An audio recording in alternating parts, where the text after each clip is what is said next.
यार।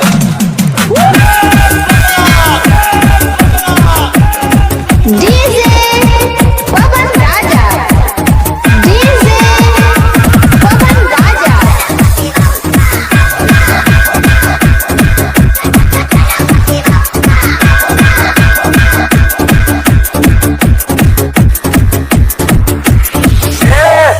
पांडव म्यूजिक क्यों बंद किया रे?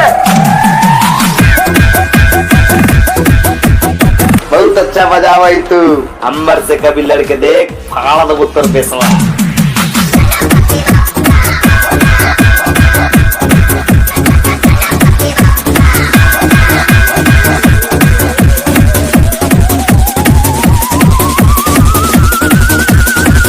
साल से चैंपियन हूँ मैं, साला मेरे से लड़ेगा तो